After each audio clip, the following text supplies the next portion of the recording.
Hello everyone, welcome to my channel learn with NM. मैं हूं नादिरा मुस्कान। आज की इस वीडियो में हम कंटिन्यू करेंगे एक्टिविटी थियरी ऑफ लर्निंग की।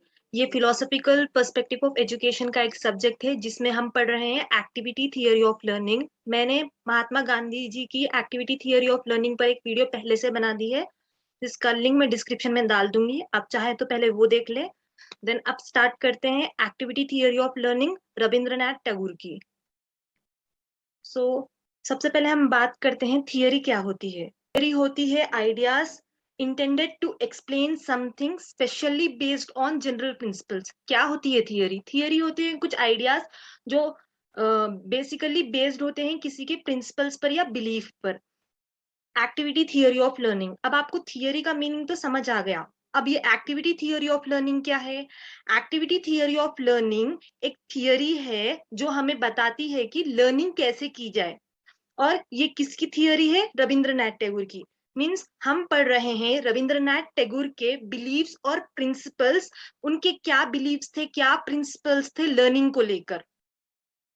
चलिए अब देखते हैं इंट्रोडक्शन रविंद्रनाथ टैगोर का। Rabindranath Tagore was born on 7 May 1861 in Kolkata in prosperous family.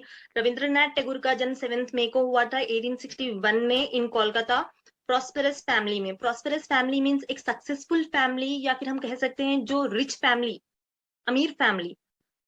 Rabindranath Tagore के पिताजी का नाम था देवेंद्रनाथ टैगोर और वो हिंदू के फिलोसोफर थे। एंड उन्हें ब्रह्मो रिलीजन का फाउंडर भी माना जाता है।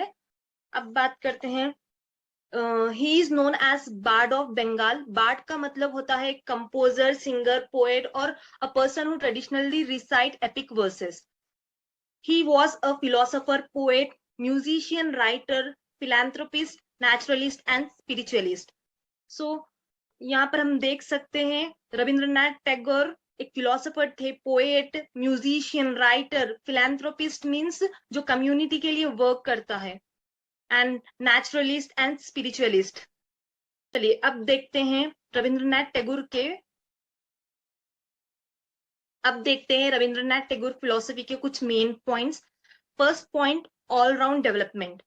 सो रविंद्रनाथ टैगोर के हिसाब से लर्निंग ऐसी होनी चाहिए जिसमें बच्चे का ऑलराउंड डेवलपमेंट हो। All round development means physical development, social development, emotional, intellectual, spiritual and moral development. Physical development means क्या है? Physical development means health, weight, muscle development, bones development, ये फिजिकल डेवलपमेंट में आता है। और उनके हिसाब से फिजिकल डेवलपमेंट के लिए हमें हमारे स्कूल्स में स्पोर्ट्स करवाने चाहिए एंड योगा करवाना चाहिए बच्चों को। तो हमें ये सब अपने करिकुलम में इंक्लूड करना चाहिए। नेक्स्ट है social development. Social development means जैसे कि हम सब जानते हैं, हम अकेले नहीं रह सकते। हम इंसान अकेले नहीं रह सकते, हमें किसी से बात करनी होती है, कम्युनिकेट करना होता है। तो एक इंसान को दूसरे इंसान से रिलेशनशिप रखना, अच्छा रिलेशनशिप रखना आना चाहिए। सो सोशल डेवलपमेंट मीन्स वही है। इमोशनल डेवलपमेंट मीन्स हमारे अंदर कई सारे इमोशंस होते हैं। हमारे अंदर गुस्सा होता है, प्यार होता है, खुशी होती है, डर होता है।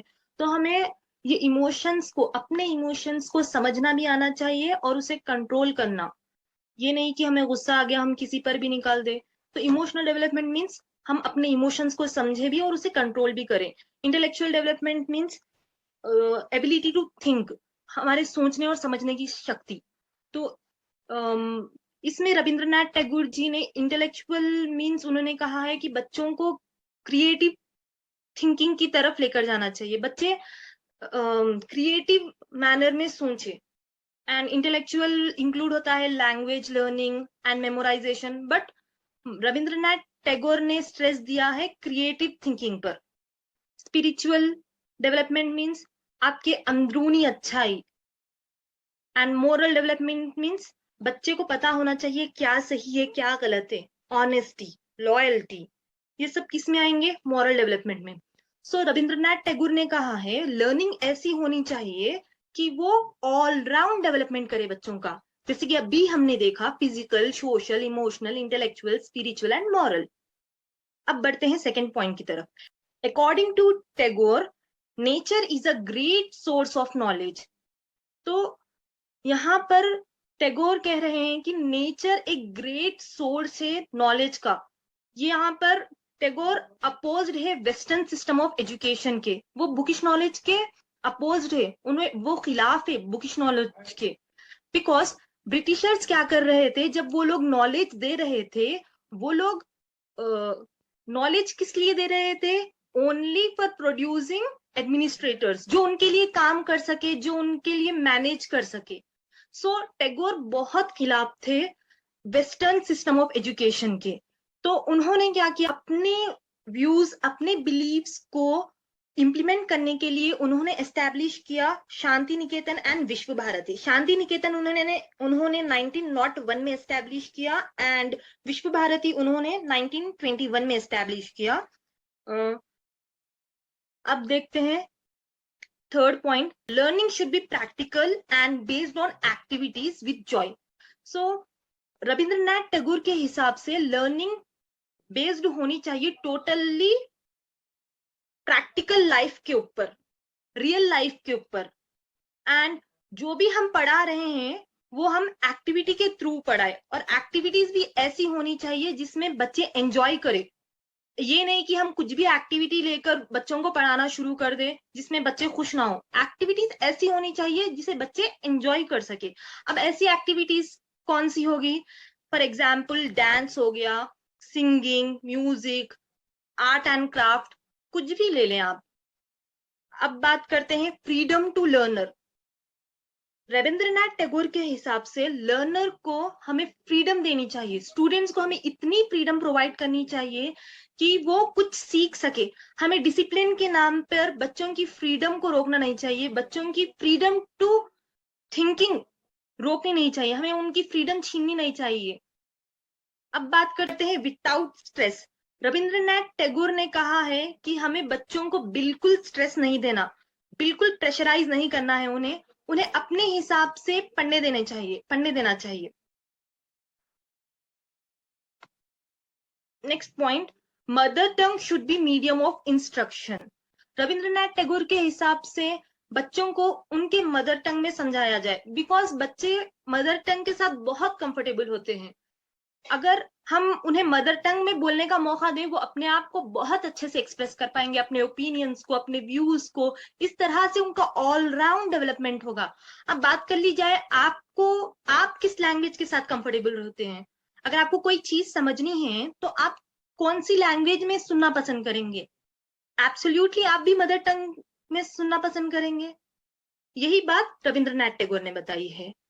टीचिंग मेथड्स, रविंद्रनाथ टैगोर के हिसाब से ये कुछ टीचिंग मेथड्स है जो हमें यूज करने चाहिए। Learning by walking, activity based and discussion. Learning by walking means, Rabindranath Tagore का कहना है गार्डन में चलते चलते हम बहुत कुछ सीख सकते हैं नेचर में। मीन्स बच्चे नेचर में बहुत कुछ सीख सकते हैं, और उनके हिसाब से लर्निंग बाय वॉकिंग एक बेस्ट मेथड है।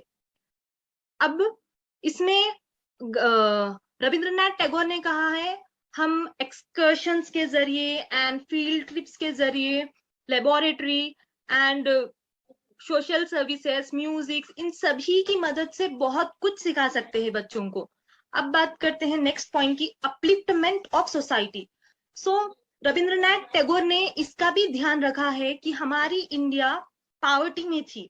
सो उन्होंने कहा है कि ये पॉवर्टी को एराडिकेट करने के लिए, ये पॉवर्टी को कंप्लीटली हटाने के लिए हमें एजुकेशन लाना जरूरी है, और एजुकेशन ऐसी होनी चाहिए जो हमारी सोसाइटी को अपलिफ्ट कर सके। अब अपलिफ्टमेंट ऑफ सोसाइटी के लिए हमें क्या करना था? हमें अपलिफ्टमेंट ऑफ सोसाइटी के लिए बच्चों को स्किल्स सिखाने थे, ट्रेन करने थे, जिससे बच्चे काम कर सके और खुद कुछ पैसे अर्न कर सके। सिंपल टर्म में वोकेशनल एजुकेशन पे रविंद्रनाथ टैगोर ने जोर दिया। अब बात करते हैं चाइल्ड सेंटर्ड की। सो रविंद्रनाथ टैगोर के हिसाब से एजुकेशन चाइल्ड सेंटर्ड होनी चाहिए। मीन्स चाइल्ड सेंटर्ड मीन्स क्या होता है? बच्चे के हिसाब से, मीन्स बच्चे को सेंटर में रखा जाना चाहिए। Teacher centred means teacher supreme होता है, टीचर जो कहता है वही होता है क्लास में। चाइल्ड सेंटर्ड मीन्स बच्चों के हिसाब से स्टडी होनी चाहिए, बच्चों के हिसाब से करिकुलम होना चाहिए।